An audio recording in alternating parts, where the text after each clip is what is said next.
the 12th stanza, which is the last stanza of the Mangla Sutta, refers to the Anupadi Sesa Nibbana. Anupadi Sesa Nibbana means the Nibbana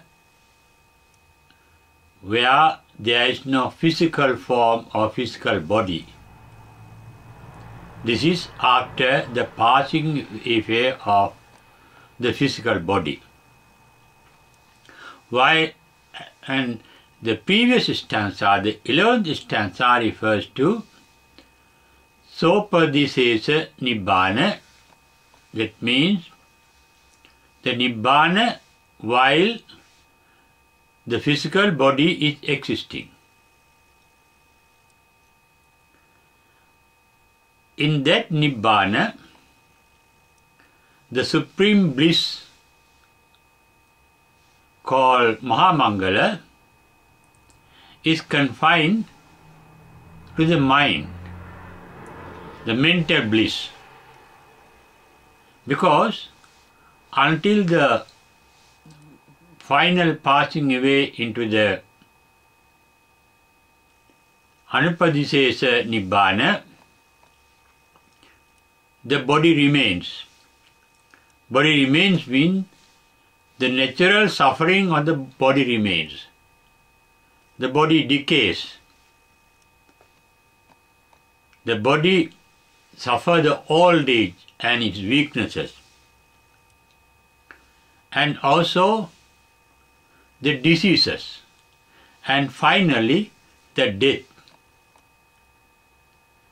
In the previous stanza, although those physical sufferings are there, the enlightened mind does not suffer, because it is above both the pleasures and pains, both sukha and dukkha, above both happiness and unhappiness. It is the absence of happiness and unhappiness, as well as pleasures and pains, that is called a bliss. And there is a permanent bliss. After enlightenment, the body suffers, but the mind never suffers. That is why it is said in the 11th stanza, one after enlightenment does not get perturbed in his mind by coming into contact with vicissitudes of life, the physical changes, the worldly changes, normally referred to as loss and gain, poverty and prosperity, fame and blame, happiness and unhappiness. The enlightened mind does not suffer by these changes, because the insight of wisdom in that mind has fully realized the changes of the worldly life are normal. They are ever changing. The worldly life in which we live is transitory, changing from moment to moment. There may be gain, but it does not last long. That is also transitory, transient state. There may be a loss, but it can't last long. Nothing in this world can last long. Not even the mighty universe. According to the Big Bang and Big Crunch theory, at the moment the universe is expanding, but the scientists say it will contract back again into a black hole and resides in a tiny spot, like the top of a needle, very tiny spot. And the scientists say it is this spot, because the concentrated spot, the concentrated universe in the spot again gets expanded by a Big Bang. And it is simple. Our suns, stars, planets, and even this earth is not permanent. They too come to an end. And when this reality of the nature and the reality of the things around us is realized by an enlightened mind, that mind does not get perturbed by physical changes or vicissitudes of life. That is why it is said, etadisani kattvani in the 12th stanza. Doing like this means not getting disturbed by any changes in the environment or within oneself, within or outside oneself. Within means in the body, outside means in the environment. Things are changing, but the enlightened mind does not change, it is permanent. And it is said in the first sermon of the Buddha called Dhammacakkappavattana, what happened at the enlightenment to the Buddha. And he says, his words as recorded there are Akuppo Cheto Vimutti. The mind reaches a state permanently free from motivation and thinking. Thinking ceases. That is what the Buddha has uttered in his first paean of joy after enlightenment. Visankara gatan chittam. Sankara is thought formation. Visankara means no thought formation. The reason for no thought formation is at the enlightenment, permanently and completely, attachment and resentment vanishes. Normally, we think of things that we are attached to, that means things that we like, or things that we dislike, that means things that we resent. Nibbana is called vitaragi, vitadosi, vitamohi. It means vitaragi, it is free from attachment, vitadosi, free from resentment, vitamohi, free from unawareness. After enlightenment, there is constant awareness. That is why it is said, after enlightenment, one does not sleep. The Pali terms are jagaryanu yogo. They do not sleep. Even in the sleep, they are aware. Now we are not aware, we are unconscious. But they are conscious. Their sleep means resting mentally and physically, taking a mental and physical rest with complete awareness. And such a mind has nothing to think of, and that awareness means aware of the things and beings beyond the limit of time and space.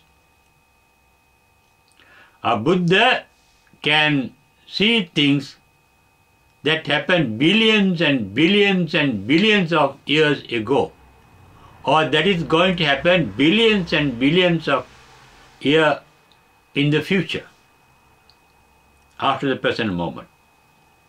In them, the state is timeless, called akaliko, timeless state. They are, in their mind, both the past, the entire past and the entire future is in the present moment. And they can see both the past and future in the present moment, and that is called the future. Present moment is called sandittika. Can be seen now. Apassaka means can be seen here. And that vision is free from the dimension or limits of space and time. They don't think, they see things. Therefore, there's no need to think. They don't look at things, they can see through things. They can see the minds of others. They can see things that have happened long ago in the past, or that is going to happen long afterward in the future. Therefore, in that respect also, there is no need to think. And whatever they see beyond space and time, they are not attached to, and they don't resent them. Therefore, there is no need for thinking to get rid of what they resent or to maintain what they are attached to. Their mind is neutral, that means free from likes and dislikes. It is that maintenance of mind that is expressed in the 11th stanza as Puttasa loka dhamme chittang asana kampati, not perturbed by worldly vicissitudes. And that mind is asokang virajan kemak in the 11th stanza, free from sorrows, free from defilements, kemang, free from all fears. That mind is fully secure. What is secured? The bliss is fully secured. The bliss is permanent. The mental bliss. Only the physical suffering of the body continues until the final passing away into the anupadisesa nibbana. It is that anupadisesa nibbana, as I mentioned earlier, that the 12th stanza of the Mangla Sutta refers to. And it says, Etadisani katvana. After completing what we have already mentioned with regard to the 11th stanza, Sabbattama paradita, undefeated, all round undefeated, never defeated anywhere. Not defeated anywhere. Sabbattama parajita, aparajita, undefeated. Why? Nothing in the world could perturb or disturb their mind, the peace of their mind, the bliss of their mind. And that mind is undefeated. With that undefeated mind, Sabbattama parajita, Sabbatta sotting gaccanti. Gaccanti means goes. Sabbatta sotti means all-round bliss.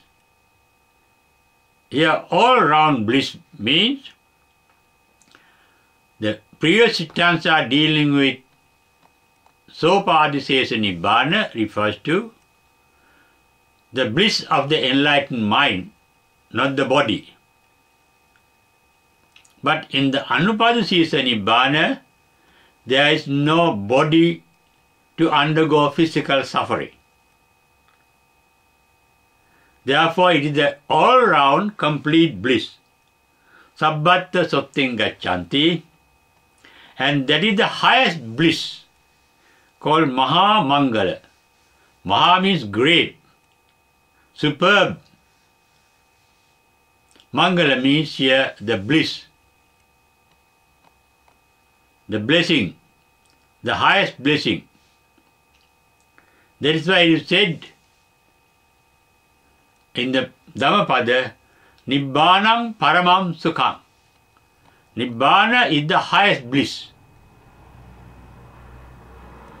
That highest bliss is not the Sopadisesa Nibbana referred to in the 11th stanza of the Mangla Sutta, but the Anupadisesa referred to in the 12th stanza.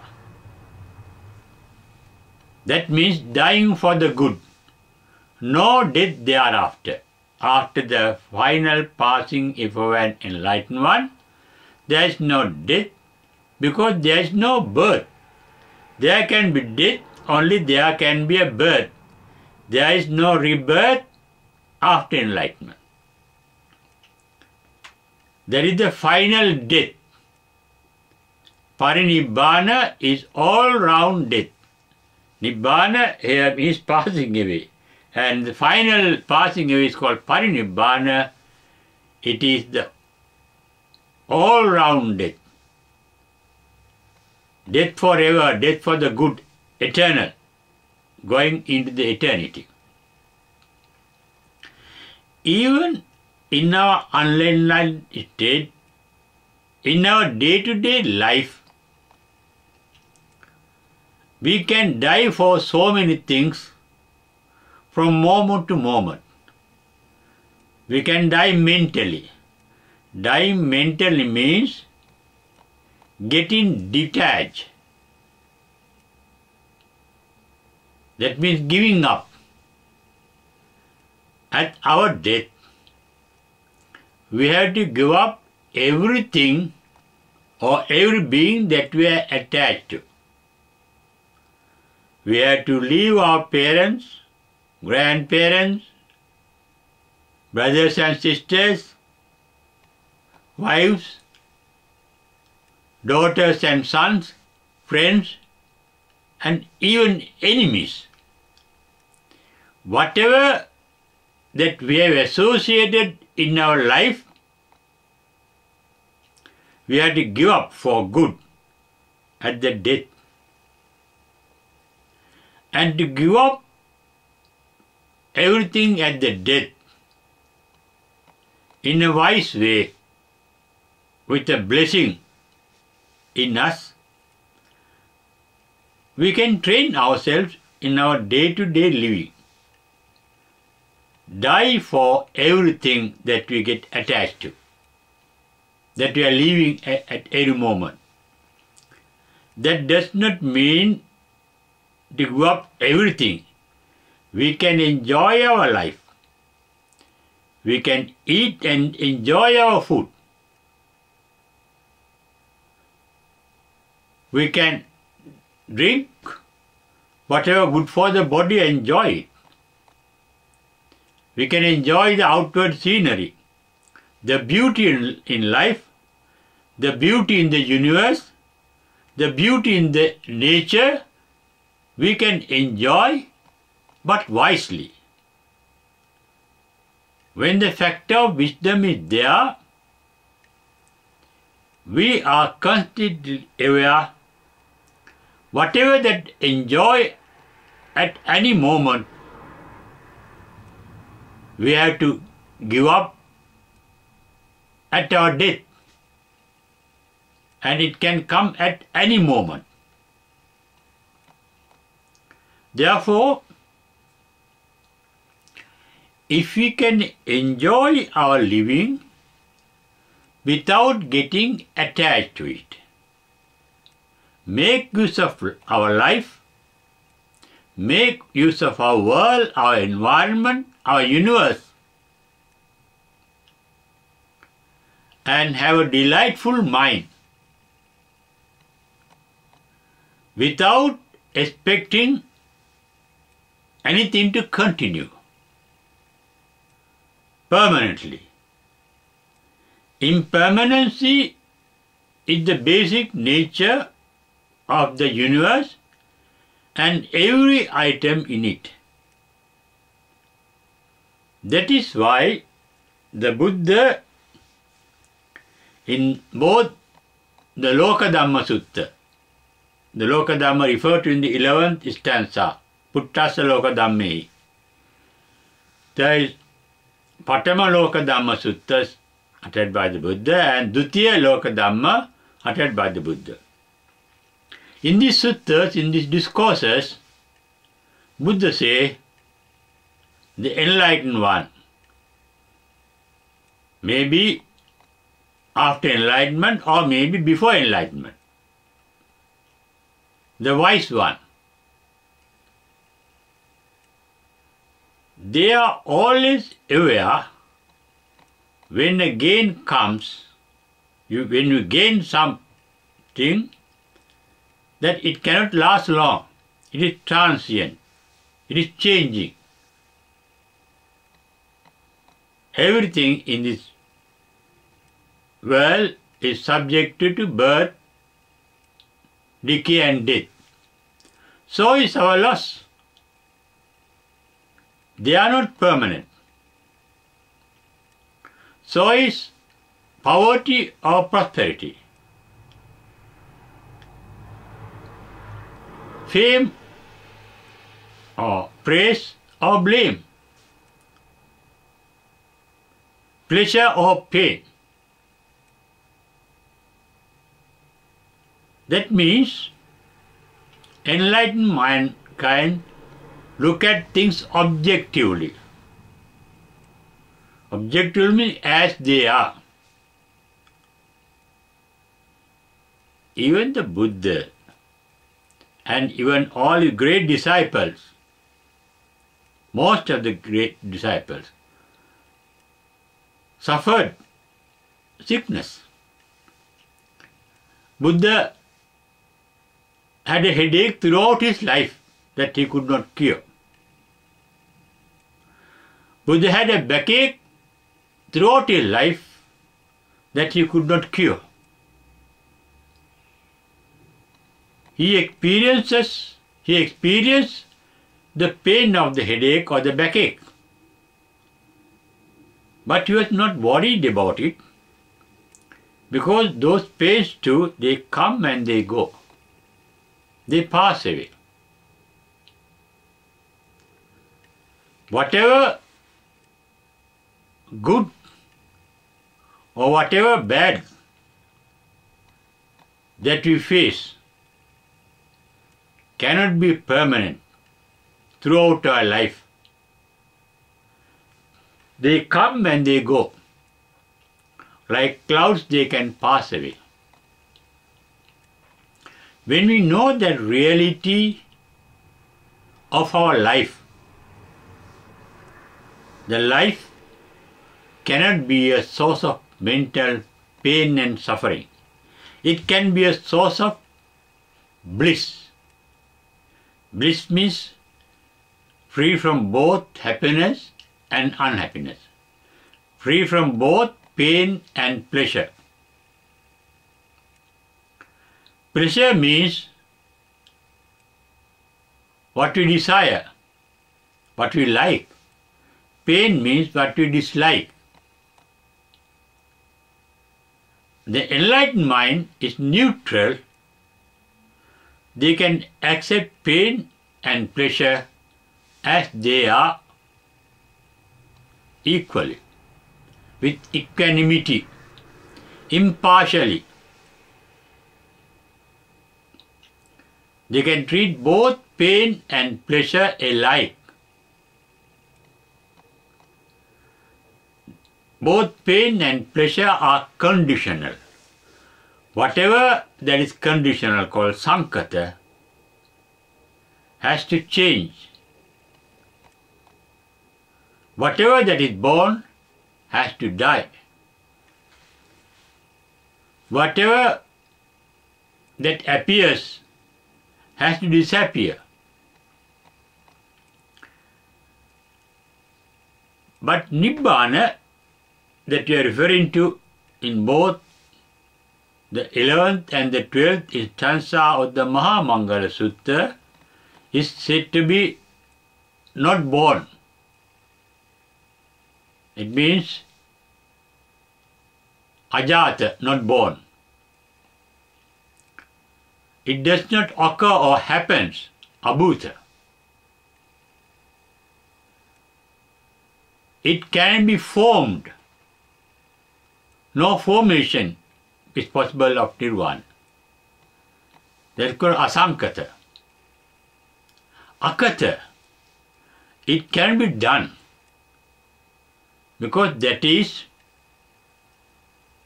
the eternal or the permanent nature. And that nature is hidden in the innermost of our mind, but covered by the mental defilements.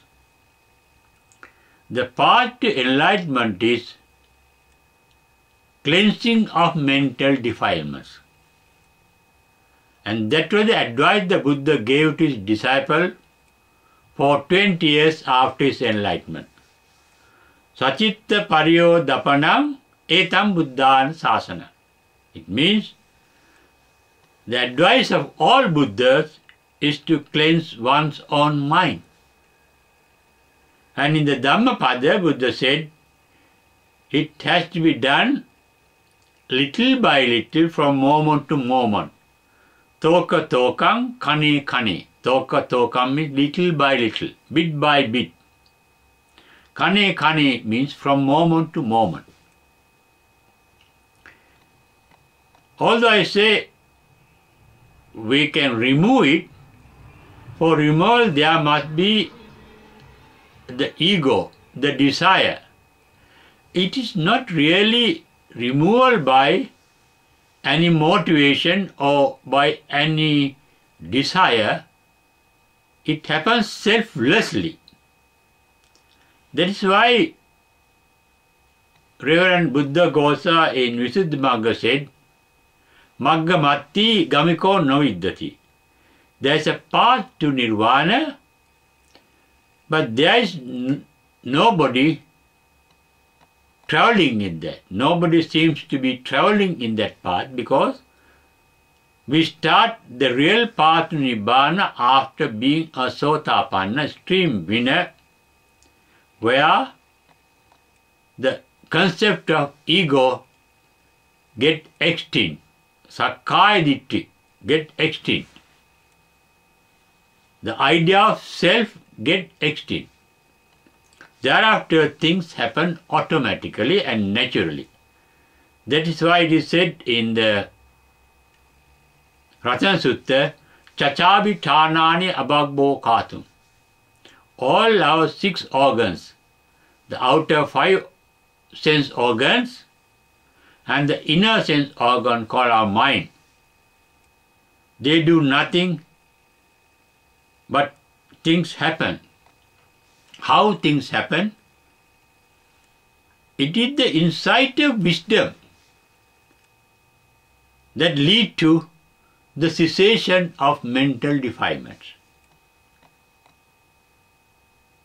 And that technique was called sati, mindfulness, awareness, being aware, being conscious.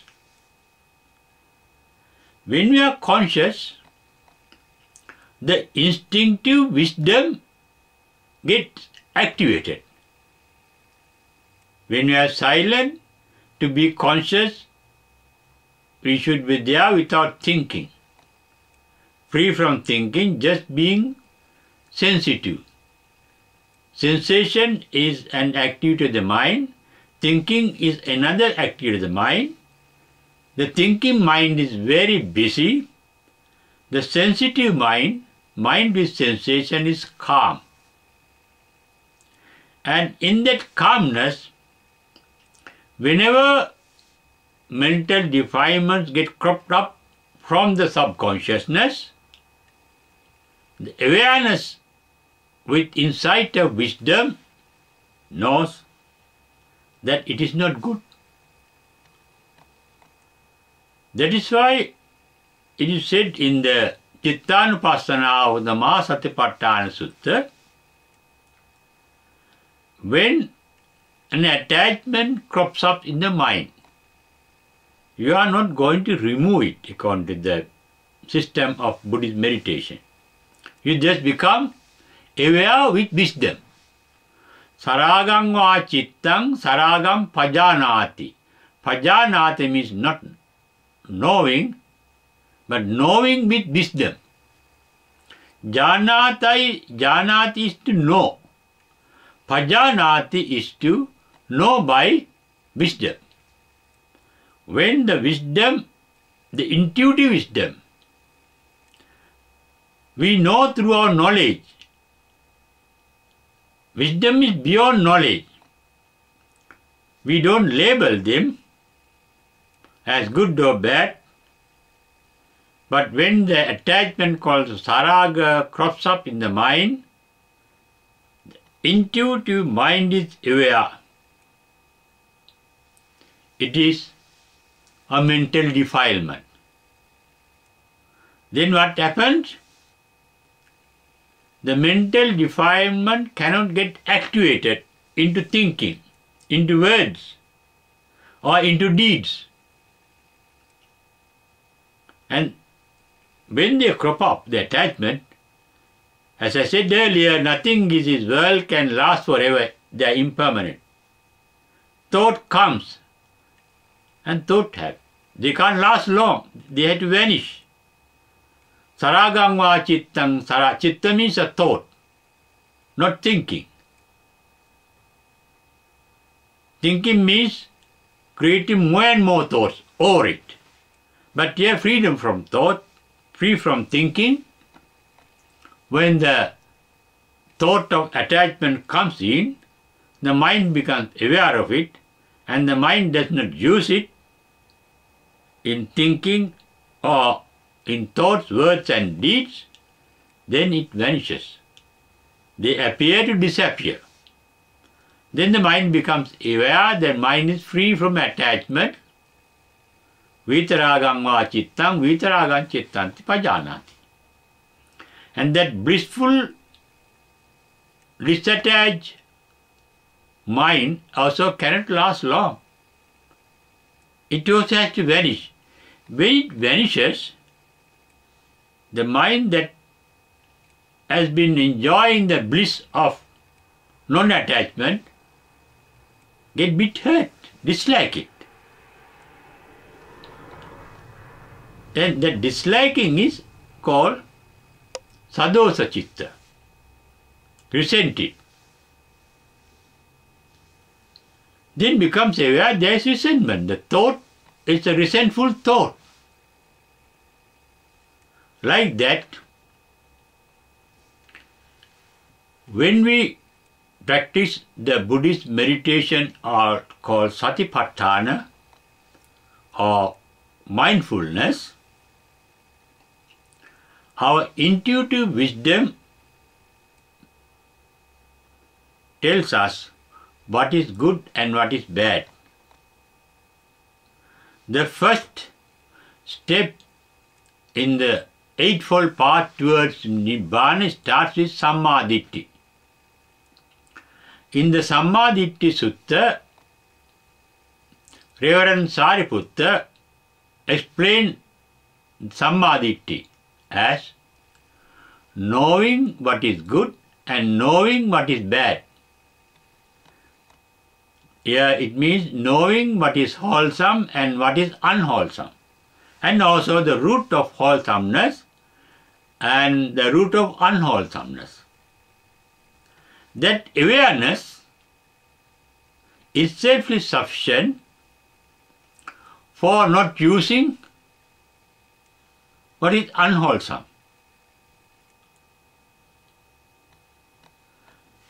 And that is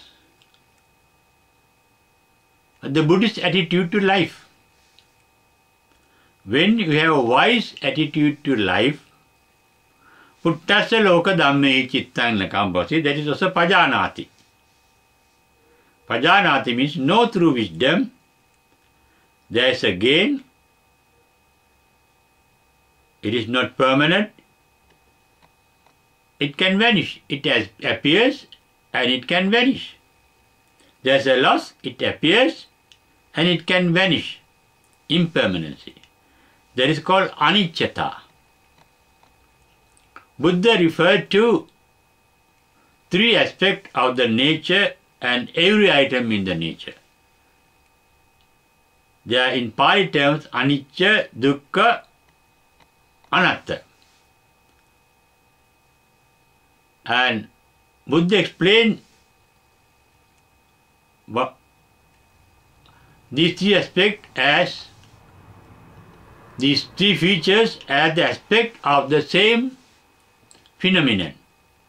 Yadanittang in Yadanitta Sutta is Buddha says, Yadaniccan tan dukkang yan dukkang tadanatta.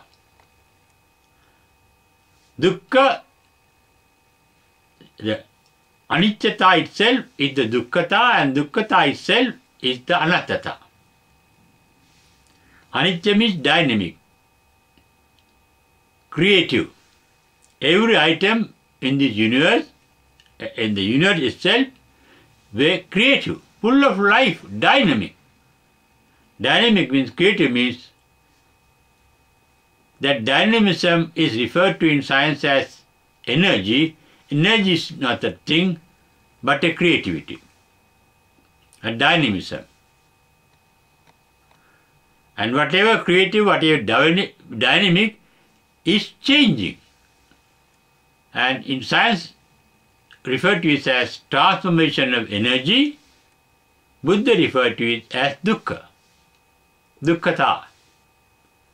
And when things are ever changing, constantly changing, nothing can retain a permanent identity, and that aspect of the nature is called anattata. When these three aspects of the nature are realized through one's own wisdom, there's a tendency that gets developed in the mind not to get attached to anything that is impermanent, not to resent anything that is impermanent. Because when we get attached to what is pleasant in the Piyavagga of Dhammapada, Buddha says, Piyato jayati sokom. Sokom means sorrow. Pleasantness generates dukkha, the sorrow. Why? When we get attached to the pleasant, and when we cannot continue that pleasantness permanently, and when that pleasantness vanishes, it leads to our sorrow. The wise, realizing this nature, does not get attached to the present, but they can enjoy the present for the moment. And for the layman, when Anathapindika, Buddha's one of the chief disciples, asked Buddha something for them to be useful in their lay life. They are not recluses. Then we are ordinary laymen. Please tell us something to make our lay life blissful. You see, ati sukha. When there is pleasure and there is sukha, there is a bliss. Things that you want to have, and that's a bliss. Bhoga sukha means When you enjoy what is present, that is sukha. Ananda sukha means when you enjoy things that you have without in debt to others, expecting nothing from the others. If you enjoy the bliss within you and bliss that you have, that means not in debt, ananda sukha. This you can explain. If your happiness is dependent on some person or something, if it is conditional, you are in debt to that person or that being or that thing.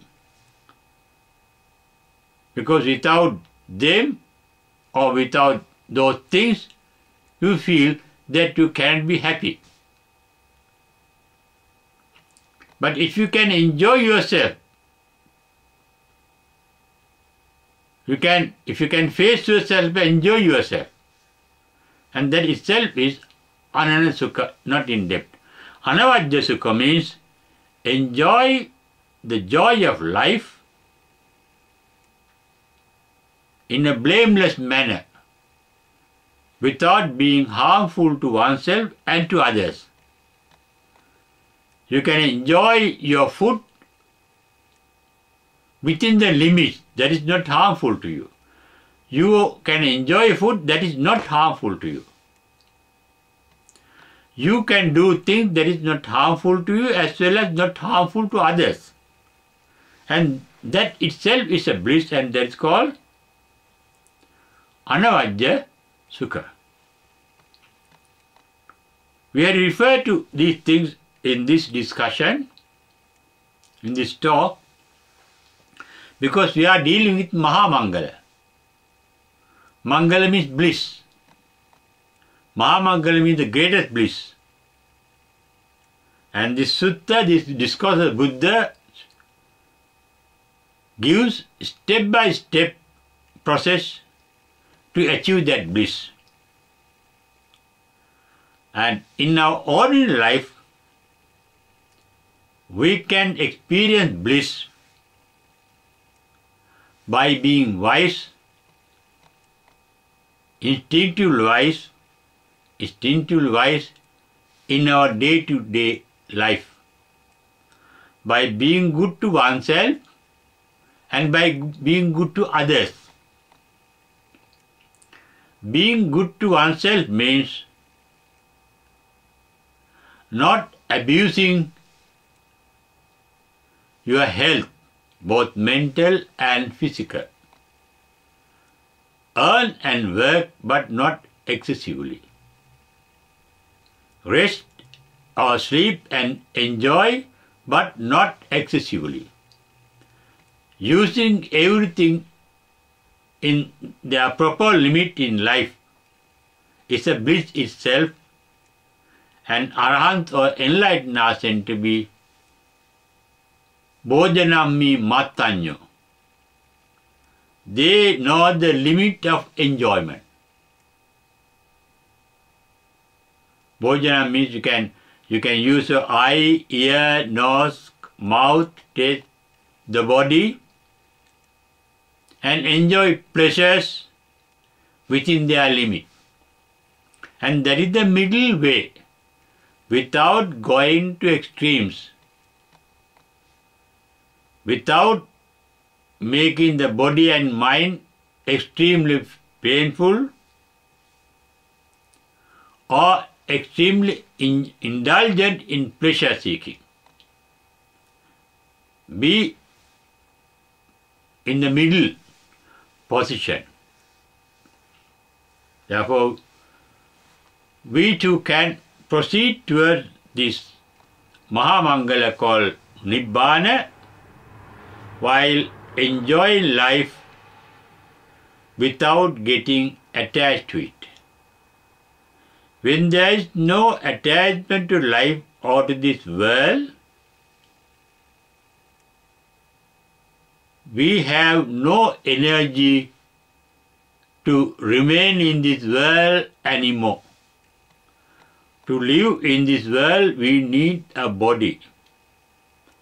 The physical body of an enlightened one is the last body, because when an enlightened one passes away, as I said, into Anupadisesa Nibbana Dhatu,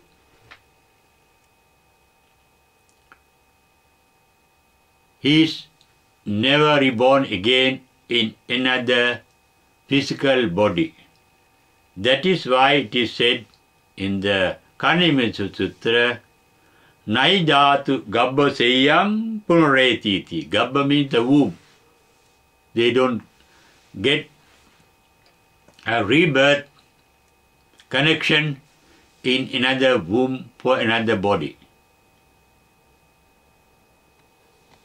That is why it is said in the last stanza of the Ratana Sutra, Nibbanti dhira yatayam padipo. The wise one, enlightened one, in their life like the flame of a lamp. The flame, when it is blown off, cannot be found anywhere. Such is the blowing off of the life of an enlightened one.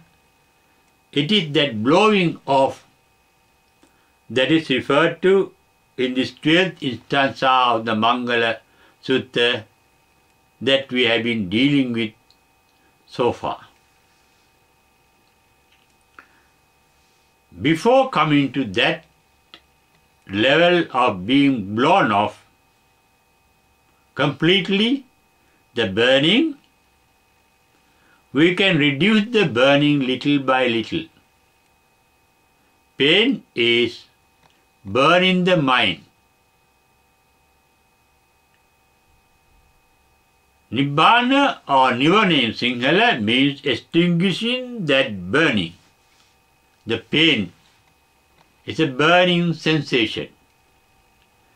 Little by little, we can reduce our burning sensations, understanding the burning sensation and understand the cause of it, and gradually understand the technique of dissolving it.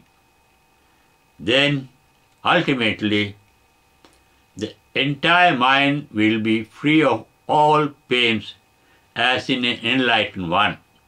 And such a mind, as said in the 11th stanza, Puttasa loka dhammehi chittang yassana kampati. They don't get disturbed in worldly vicissitude. And using wisdom not to be disturbed by ups and downs in our life, by losses and gains in our life, by pains and pleasures in our life, is a Buddhist way of life that we can practice wisely and blissfully in every moment of our life, here and now, and also throughout our life